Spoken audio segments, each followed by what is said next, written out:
Thank you so much for having me. Good afternoon, everybody. Good afternoon, good morning, good evening, wherever you may be. I'm Michelle Dillard. Before I get started, I have something I want to share, which was just so interesting to me. The other day, there's a lot going on in the world, and a lot of people are experiencing just a lot of stress, just a lot of things. But anyway, the other day I went into Walgreens. I went to the store, went to Walgreens, just kind of walking around, picking up a few items, had to get a few things. And there was a lady walking around, every kind of following me, and she smiled at me and every aisle I went down, there she was, just kind of smiling at me. And I thought, this is weird. This lady is weird. And so I finally said, "Can I help you?" And she said, "Well, I'm sorry to stare." She said, "I think you're a very lovely lady, and you remind me of my mother." And she said, "My mother died 6 months ago from pancreatic cancer." And my heart went out to her because my mom also passed away from pancreatic cancer many, many years ago. So I was really empathetic to listening to her story. And we just kind of stood there, talked a little bit, chatted, and I went on about my business and saw her again smiling. And she approached me and she said, "I have an odd request." And y'all, it was odd. She said, "You look so much like my mother. Do you mind saying bye if I say bye mama when I leave the store?" And I thought, okay. So we went up to the counter to get checked out, and she was ahead of me and there was a lady behind me. And I was just kind of talking to both of them. And when she checked out and she looked at me and said, "Bye mama." And I said, "Bye." Just like, oh, this chick is weird. So I put my items on the counter, and the associate rang up. She said $50. I said, $50. I said, "I only have about $10, $12 worth of stuff." And she said, "Well, when you were talking to the other lady behind you, this lady here said to put the rest of that on your bill. And she said, bye mama." I'm like, what? And y'all, I know I did something crazy. I took off running out of that store after that woman, and she is sprinting across the parking lot. And I started sprinting behind her. She's walking really fast. And I'm like, ma'am, you need to come in here and pay for your stuff. And she kept walking, and I kept walking behind her really fast. And I said, "Ma'am, you need to come in here and pay for your stuff." And I got closer upon her, and she turned around and said, "I'm not coming back in to pay for nothing, B." And I'm like really shocked. And so I'm like, did something stupid again, y'all, because I grabbed her arm. I said, "You need to come back in here, pay for your items, or else I'm calling the police." And that woman pushed me, and then I pushed her back. I know that was stupid. And when I pushed her, she fell on the ground. I jumped on top of her, started pulling her leg like I'm pulling yours.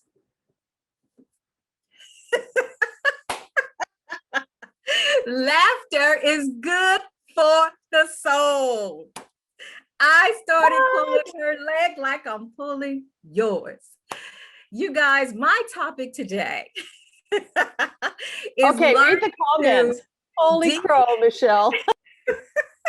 My topic is Michelle, learning sorry, to Michelle. Michelle, you have no right. You have no right to take us through so many emotions in one story and then give us like.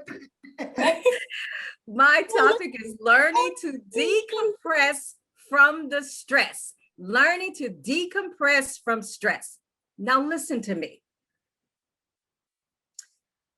If the cabin pressure changes suddenly, the compartment above your head will open and an oxygen mask will be within reach. Pull down to start the flow of oxygen. Place the gold cup over your nose and mouth and continue to breathe normally.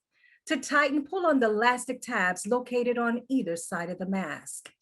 If you're traveling with a small child, please be sure that your mask is in place first, then secure the mask for your child. Hello again, I'm Michelle Dillard. That is part of the emergency demonstration that I used to do when I was a flight attendant for nearly 30 years.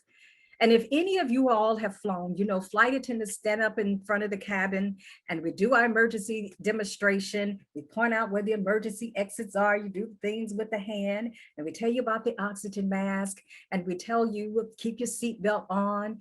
And in my 30 years, I noticed most people would be looking down in a book or at a tablet or on their phone and not paying attention. Well, I'm going to tell you, it's very important when you fly to pay attention to what that flight attendant is doing. Because in the event of an emergency, you need to know how to get out of that aircraft. And so many people just come in and sit down and just ignore that. But another reason why we want you to know, because emergencies occur. And when I was in training years ago, I was taught about an anticipated emergency and an unanticipated emergency. An anticipated emergency is you kind of know it's going to happen, you know it's coming, you have a little time to prepare for it. Unanticipated emergency, you just don't, you know, it just hits you all of a sudden. So on the airplane, you know, the captain may say a bird flew at our engine and we're going to have to make an emergency landing and let's sync our watches. It was mandatory that we wear watches and let's sync our watches. You have 20 minutes to secure the cabin, lock up the galley and inform the passengers. So we're going to have to, you know, take an emergency landing in the nearest city because we have lost our number 2 engine.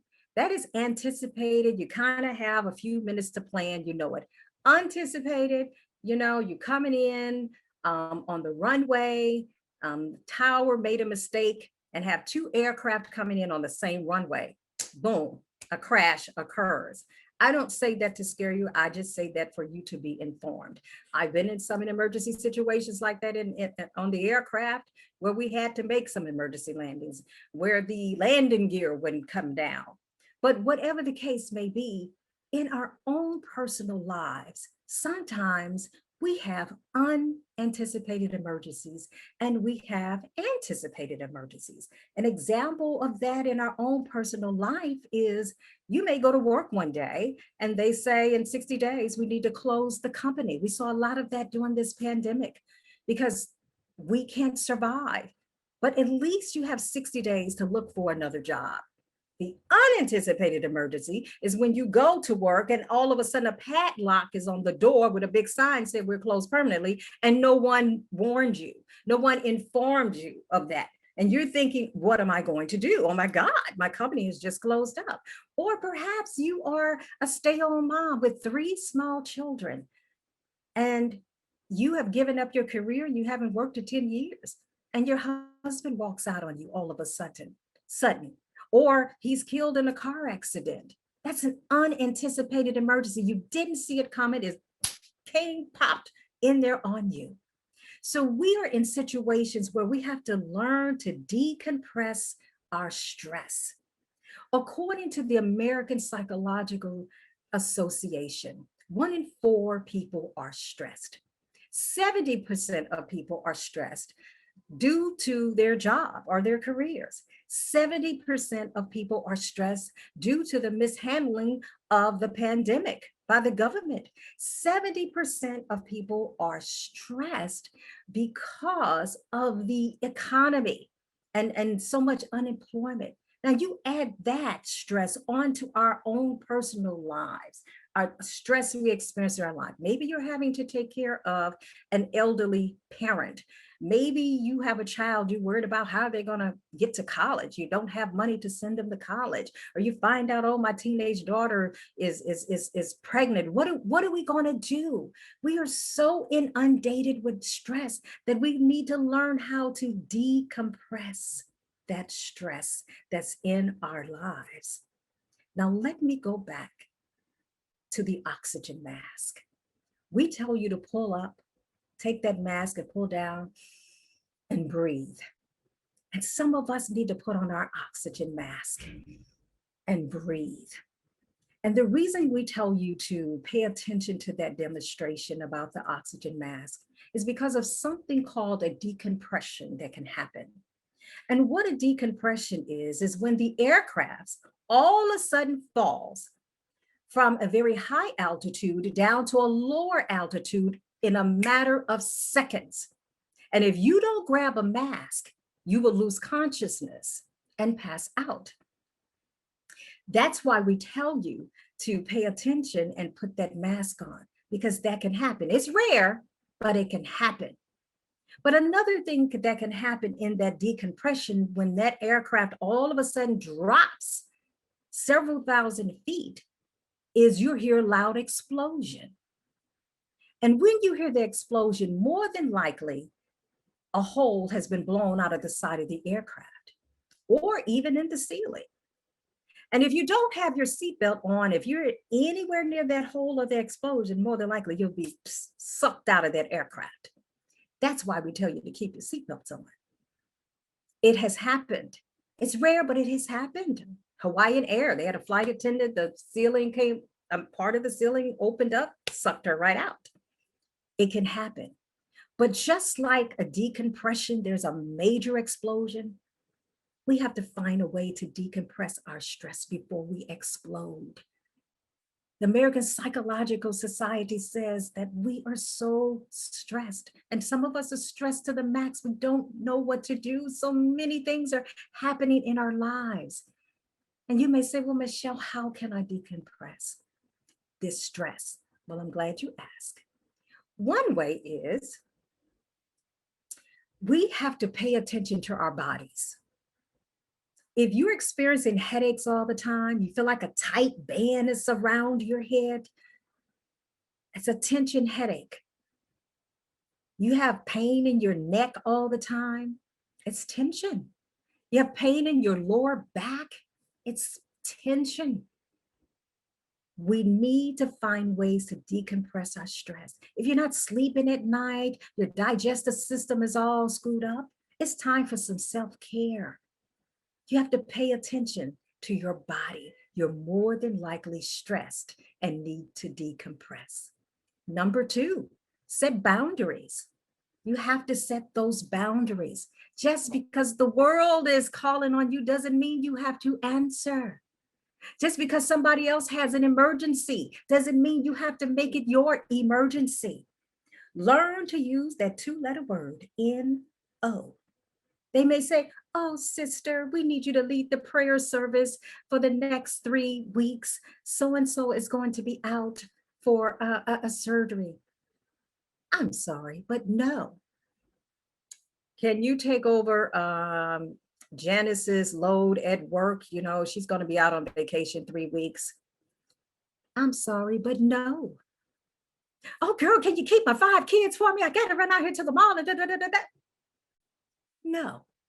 Stop making everybody else's emergency your emergency. Guess what? The ball is going to keep on bouncing because you have enough that you're dealing with on your own. You're overwhelmed already, and you need to find a way to decompress your stress. So it's okay to say no. The ball is going to keep on bouncing, and they'll just find someone else to do it. And number 3, learn to have fun. Have fun. Learn to have fun. I told that story because I wanted you to laugh. Laughter is good for the soul. But learn to go on vacation. Take a vacation once or twice a year. If you can't afford to take a vacation, check into the hotel. Maybe just for the weekend. Check into it with your husband. Turn on all of your electronic devices and just have fun. Learn to turn off the TV. There's a lot of negativity on TV. Don't listen to the news so much. In the morning, I listen to just the right amount of news, maybe 10 to 15 minutes. Then you know what? I listen to Leave It to Beaver. I turn on Leave It to Beaver because it's nostalgic, reminds me of my childhood, and I laugh. Or I'll put on one of my favorite comedians and just laugh for the day. That's part of my ritual. After I have my prayer and meditation in the morning, I watch just a teeny tiny bit of the news just to stay informed. And then I want to laugh a little bit. So put on some soft music and relax. You know, if you can't afford a vacation, just take a day and go to the spa. When I first had a massage. I thought, oh my goodness, what have I been waiting on all these years? Just pamper yourself, do a self spa at home. Just turn off the phones, give yourself a nice bath soak. They have those little bath bombs and little soaking salts, really cheap at the store, at the dollar store. And just give yourself a pedicure. Find a way to decompress that stress. Learn to have fun. It's been a long time since you've laughed because all the stresses that are going on in the world and in your life. So just go to the park, feed the ducks, feed the birds. Just sit there and listen to the water. If you're near a beach, go to the beach. It's okay. Lay in the grass like a little girl and just look up in the sky like you used to.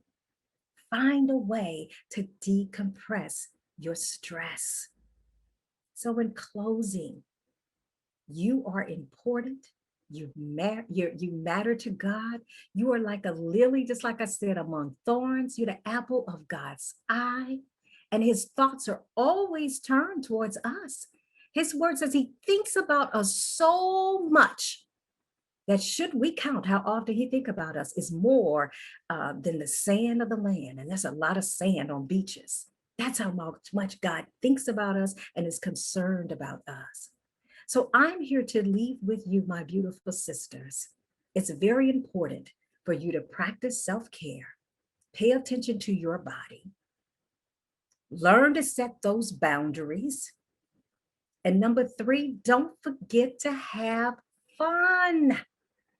Learn to decompress your stress before you explode like the decompression on the airplane. There will be anticipated emergencies, unanticipated emergencies, but at least you can find a way to gain strength to deal with those unexpected emergencies. Learn to decompress your stress. I'm Michelle Dillard, and I'm done speaking. Thank you so much for your time. You can reach me at shellonthemic.com. That's CHELLE on the mic, MIC.com. It's my website. I'm the author of Herstory, Our Story. And I'll also be teaching a voiceover workshop coming up on April 10th. If you'd like to be a part of that, just go to shellonthemic.com or shellonthemic@gmail.com. And I'll get you registered and I'll get a flyer to you. And so you can be a part of that voiceover narration. If you're an author, you can learn. I narrate books. And if you just want to learn how to narrate books yourself or be the voice behind a commercial, that's part of what I do. Again, I'm Michelle Dillard. Thank you so much. And I'm done speaking.